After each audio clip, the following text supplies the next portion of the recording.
जिला स्तरीय कोरबा के अधीन संचालित एकलव्य आदर्श आवासीय विद्यालय में शैक्षणिक सत्र 2023-24 हेतु अतिथि शिक्षक की व्यवस्था करने के लिए मार्गदर्शी सूचना प्रारूप तैयार की गई है। तो अच्छी तरह से देखें, समझें और उसके बाद हो सके तो आप अपना अप्लाई कर सकते हैं। तो भारत सरकार जनजातीय कार्य मंत्रालय 100% पोषित तथा छत्तीसगढ़ राज्य स्तरीय आदिम जाति कल्याण आवासीय एवं आश्रम संस्थान समिति रायपुर द्वारा जिला कोरबा में जिला स्तरीय समिति के अधीन संचालित एकलव्य आदर्श आवासीय विद्यालय हेतु शिक्षकों की आवश्यकता की पूर्ति हेतु अस्थायी रूप से CBSE पैटर्न पर शाला संचालन हेतु फ्रेश अभ्यर्थी एवं सेवानिवृत्त शिक्षकों से प्रति कालखंड आधार पर अतिथि शिक्षक लिया जाना है। तो ये देख रहे रिक्तियों की संख्या बताई जा रही है और उसके अनुसार क्या क्या योग्यता है इसे भी अच्छी तरह से देखें और उसका लाभ उठा सकते हैं।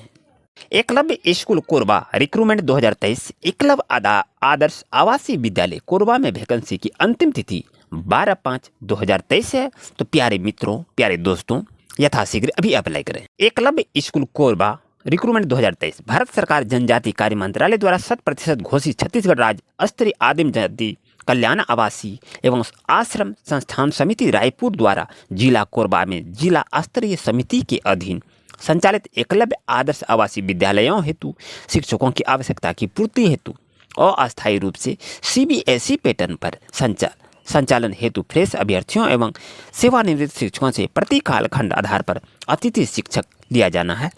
तो आप अप्लाई कर सकते हैं। Eklavya school Korba recruitment 2023 notification detail. विभाग का नाम क्या है? एकलव्य आदर्श आवासीय विद्यालय। पद का नाम है। विभिन्न पदों पर विवरण नीचे देखेंगे और पदों की संख्या कुल 24 है। आवेदन मोड कैसा होगा? ऑफलाइन माध्यम से होगा और नौकरी का स्थान कहाँ होगा? कोरबा और छत्तीसगढ़। तो आप देख रहे हैं आपके पास क्या है? अतिथि शिक्षक। और क्या है इसमें पदों का नाम? PGT TGT आप देख रहे हैं। पदों की संख्या कितनी है? 24।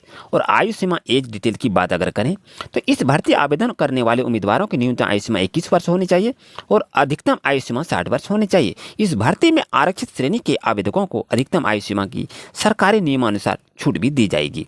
लेकिन अगर बात करें तो क्वालिफिकेशन डिटेल क्या होनी चाहिए तो TGT शिक्षक के लिए न्यूनतम 50% अंकों के साथ NCERT regional college of education से संबंधित 4 साल का इंटीग्रेटेड कोर्स या संबंधित विषय में 50% के साथ स्नातक की डिग्री होनी चाहिए। और PGT शिक्षक की बात करें तो न्यूनतम 50% अंकों के साथ NCERT के रीजनल कॉलेज ऑफ एजुकेशन से संबंधित विषय में 2 साल का इंटीग्रेटेड कोर्स या संबंधित विषय में 50% अंकों के साथ स्नातकोत्तर डिग्री होनी चाहिए। अगर सैलरी की बात करें तो 45,000 आपका PGT के लिए है और 42,000 TGT टीचर के लिए है। और महत्वपूर्ण तिथि की बात करें तो आवेदन कब से प्रारंभ हो रहा है तो 1/5 से आपका आवेदन प्रारंभ हो रहा है और अंतिम तिथि आपका 12/5 है। तो याद रखिएगा आवेदन की प्रारंभ तिथि 1/5 है और अंतिम तिथि 12/5 है। आवेदन प्रक्रिया कैसे करेंगे? प्रोसेस क्या है?